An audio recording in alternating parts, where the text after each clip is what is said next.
Hello and welcome to an episode of Atomic Vinyl Reviews. My name's Jacob and today I've got another unboxing video for you guys. So just like my recent unboxing video of this beautiful gorgeous figure here, this is another one of those packages that came straight out of Japan, except for it took 2 months to get here because I had to choose shipping via boat, via an actual ship, as the very cheapest shipping that I could find. So yeah, it's been a while waiting for these, but as you can see by the box, it's got a package from HobbyLink Japan. So what should be in here, I'm assuming, based on what I remember buying about 2 months ago, is a bunch of Bandai vinyl figures. So let's dive right in. Actually, the main reason I ordered a bunch of Bandai vinyl figures in general was because I wanted to get the brand new Kingidorah Bandai vinyl figure. But that one was back ordered for so long and they kept pressuring me because I don't know what, I think HobbyLink Japan, their like storage warehouses are getting pretty full, so they kept like offering all these like deals to post all this stuff immediately. So I just kind of went for it. I gave up on waiting for that Kingidorah figure to be released, and I ended up posting a bunch of other Bandai vinyls because, you know, I'm not going to go on HobbyLink Japan and just buy one Kingidorah figure and post it. It's not really worth it. So whenever I buy stuff from there, I try to buy a bunch of Bandai vinyls or whatever they have on offer to get stuff in bulk.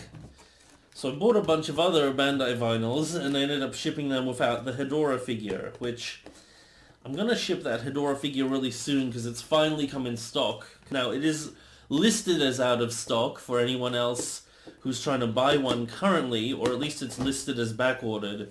But I guess the back orders are starting to fill in for all the people who actually pre-ordered them. I don't think we're going to have any Kingidorah figures in this package today, which is a shame because that's what I was really looking forward to. But let's see what we do have. So I opened it up.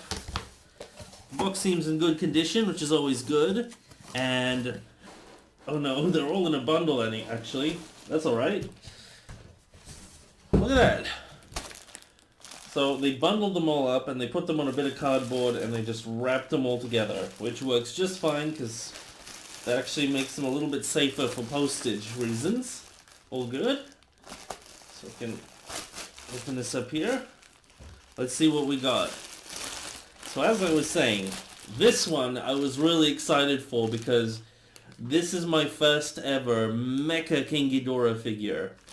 I don't have one of these in my collection, but since I was looking around on that store, I saw this thing and I figured, you know what, it's about time. I've been trying to hold out for the Monster Arts. I really want them to re-release their Mecha Kingidorah figure, but who knows when or if they're even going to do that. So I gave in and I finally got the Bandai vinyl, which will be a nice placeholder until Monster Arts or whoever else puts out a nice one. But, you know what? Not looking too bad. Not looking too bad. I do wish there was some more articulation on these necks so they wouldn't be so squished together in the middle there, but I do like the look of this thing. It's got a very basic Ghidorah sort of sculpt on it. 90s Ghidorah, of course. But I do like the robot and mechanized bits. They look really nice on this thing. Sweet. Nice tint of gold on it. Nice tint of silver. Then we got the tag with the actual photo of this kaiju. Typical Bandai tag, although this one, yeah, pretty much very typical. Even has a slight cutout of the wing shape there. Mecha Kingidorah. I got just a bunch of random ones, really, just to fill out my collection, because I am a pretty avid collector of Bandai vinyls. And there's a lot that I have, but a lot that I don't have. So here we have Kiryu from Tokyo SOS by the looks of it, because of his arm here. It's always the telltale sign, and also the silver shoulder cannons. I didn't need this figure, because I do have the Monster Arts version and an X Plus, actually, of this guy. But I love this design, and I figured getting an official Bandai Movie Monster Series version of this guy would not hurt. Especially since I'm just sort of going for a bunch of placeholder figures at the moment, just to kind of bulk up this package. And looks real nice. There is a lot of missing black paint though, I will say, especially on the tail, in between all these joints for this guy here, and around the back here. There's some black paint around the front here, but it's actually a lot more sparse than I was expecting. I do think I have the bootleg version of either this one or the Against Mechagodzilla version that came out the year beforehand. And the bootleg looks really, really similar and also has really sparse amounts of black. And I was actually adding some paint in on that one a while back. I never finished that project, but I should compare these two one day because they do look real similar.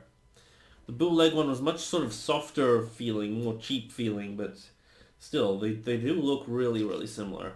Just a nice close-up look at this guy here. See, he's got the grey shoulder cannons, kind of missing some paint details along the tail, but has some of those black paint details on the front. Ultimately, a really nice sculpt, though. There's the tag, looking really cool, with a really great image of this Mechagodzilla on the front there. Might also actually give you guys a nice look at this Ghidorah while we're at it. So we go. I do like the robot head on this thing. That's real nice. Nice robot head. I like the mechanical details there. I do wish they would have painted in this little circular detail here. The same sort of teal metallic green blue that they painted in the eyes on the main robot head here, because I think that's what it had in the film. I like this sort of gold that they've got going on these wings. This sort of lighter shade of gold looks really nice. Kind of less defined details on the back, but still they're all there. They look nice. Not really much paintwork going on there. Yeah, just your basic sort of Ghidorah sculpt, very sort of uniform scaling on them. Nice sort of fearsome looking heads. Yeah, lovely. We got Final Wars Anguirus. Now, this is the new version. I actually have the older version of this figure with the different paint details. So this one's like the newer gray and beige version. Really great looking figure, actually. You see the original there on the tag there, looking really fearsome. So Final Wars Anguirus. Look at that. Real sweet, lovely figure. Great detailing. Might be the same mold as the original. I'm not sure. Probably is. Good spikes on the back. Nice detailing around the tail. A lot of these Final Wars Bandai vinyls, they actually put a lot of effort into and made them really screen accurate. So this one's real cool. But quickly just find the old one that I've got. We can compare the two. So here is my original one. As you can see, he's done it in a far more reddish tan type color. Very, very similar. I think, yeah, by the looks of it, they're exactly the same sculpt. So this is from the same mold, but this new one is just done in completely different colors. It's just different paint.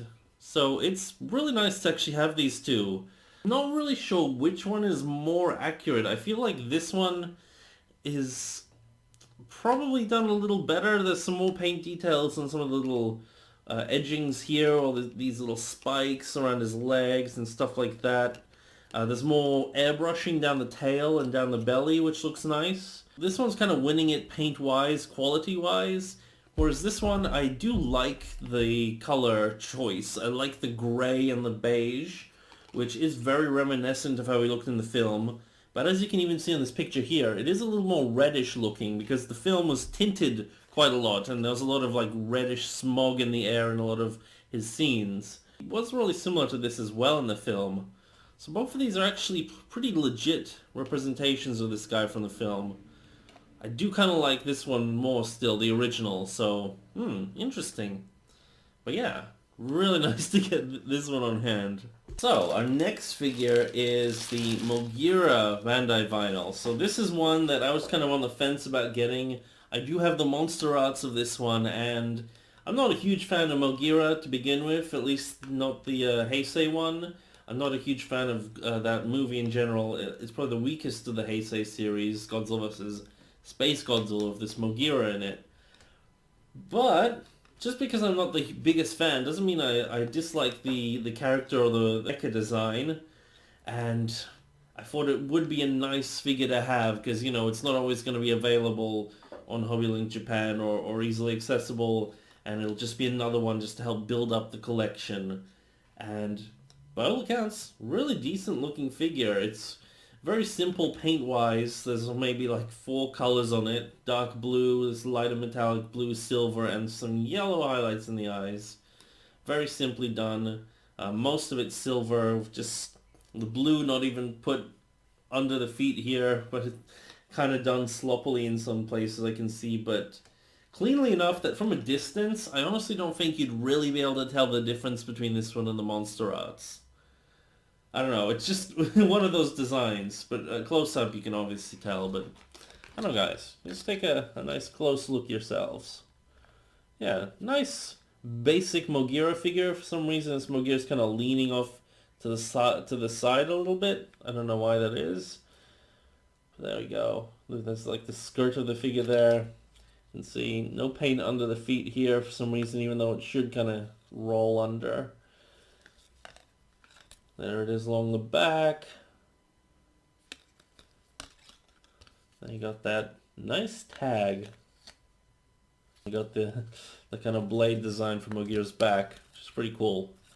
I should watch the original, I forgot what the title of the movie is, something about Mysterian's film, with the original Mogira in it, because I do really like that sort of Showa design, really quirky looking, and I'm always glad when they sort of try and reinvent those classic Showa era designs in some of the newer Godzilla movies, so that is something I do really like about Mogira. But I actually have not seen that original film that Mogira was in. Another Heisei figure. Mogira and somewhere in the back, because we're running out of space on this little nook. Now, finally, our last Bandai vinyl. I do have another little cool thing in this pack. But as far as Bandai vinyls go, I just had to. I had to pick up this lovely little turd. Nah. But this is a Mothra Lava, and just going by the face design, I'm guessing this is a Tokyo SOS Millennium era one. I don't know, guys. I haven't looked at the tag yet, and I forgot like which one it's meant to be. But just going by that face design, maybe I'm wrong. That looks like a Millennium era one. But let's see. What does that picture say? That looks like Showa era Mothra or something. No, it's not Showa era. Still on the no, this is Godzilla vs. Mothra, so this is the Heisei era one on the tag.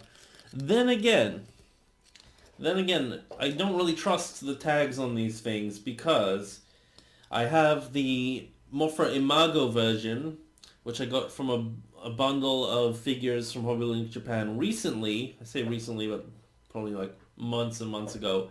But just the last bundle of Bandai vinyls I got, I did get the Imago version, the Moth version, and that one was clearly the Millennium version, the one that shows up in Tokyo SOS, and then again they use the same model in Godzilla Final Wars, and that one's tag also had Godzilla vs. Mothra from the 90s on it, with a picture of the 90s Mothra on it. So yeah, this one is the 90s one on the tag, but I think the sculpt actually is more reminiscent, to me at least, of the Millennium version, so the one from Tokyo SOS. So even though this one I think size-wise is still actually really big, surprisingly, this thing is out of scale. It's kind of cool though, because you get a nice hunk of plastic. But these two should be in the same film. That's just kind of where I'm leaning. I could be wrong, but regardless, let's talk about Mothra here. So, of course, the body's just a very basic sort of sculpt. It's just these round little shapes, and they taper down to this spike at the ends. They kind of have a little texture on them, just basically painted brown. But the face is really nice. There's some nice personality there. We've got the nice metallic blue eyes. They look really good on this one. And you even have some detailing underneath her. So she's got the little suckers that are like her, how she crawls around with them, her little legs. So, you know, it's a Mothra Lava. Mothra Lava really is kind of limited to how exciting it can be as far as a figure like this, but I think they did a great job. Detail-wise, it's nice and crisp. Yeah, I like her. I like it. There we go. There's my little collection of brand new Bandai vinyl figures.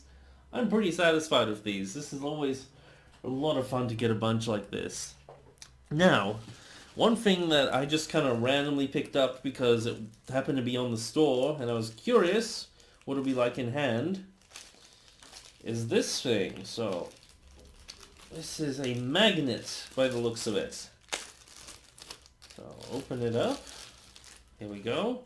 A Kingidorah Magnet. Check it out. Look at that. I like that. So it's actually done in this really nice packaging. I love the big wave here. I forgot what it's called. It's a very, very famous wood print of like the wave of with Mount Fuji in the background, and they kind of did a little riff on it with Kingidorah flying in the background there. That's really cool. Beautifully packaged. On the back we got like kind of a really pale version of it, some legal information, all that stuff. So it's from 2020, so it's, you know, a couple of years old now. Maybe it was something else that I was looking into buying, but I think it said that this was meant to be like a holographic image, so I was expecting that it would be one of those images that like when you move it side to side it would kind of change the image or move or something. Like, is it called the lenticular image? I don't remember exactly what they're called, but that's kind of what I was hoping for. This one just seems to be a still image on a magnet. But regardless, I need to see it out of the package. I want to see it in hand. Luckily, it's just a bit of cardboard with some plastic kind of just bent around it, so we can really easily open it up. And this should just pop open like so, and there we go. Now, will you slide out the little magnet? There we go. Okay. Look at that. So, it just seems to be a basic sort of fridge magnet, but it feels much thicker because I guess they just have a very rounded piece of plastic that they actually adhered this image onto. You guys check it out. There we go. That looks nice. I like that. That's nice. It's always really cool to get a very unique piece like this where it's something that if you were just to buy it alone, shipping wise it would never be worth it, but since I was buying a pack of stuff, this thing really wasn't that expensive. So it's just something that I could throw in, and it just makes the whole thing just feel really fun and really unique. As opposed to just getting Bandai vinyls, you get something a little bit extra. So I do really like that I picked this one up. Alright, so that is today's unboxing. I do actually have a second package, but I'm probably going to do that as a separate video because those are just some Playmates figures, which is a whole other deal, so don't you worry about that. I might do another video about that, I might not, we'll see. But yeah, that is it for this unboxing video. I hope to see you on my future videos, but until then, may all your vinyl be irradiated vinyl. Over and out. Bye.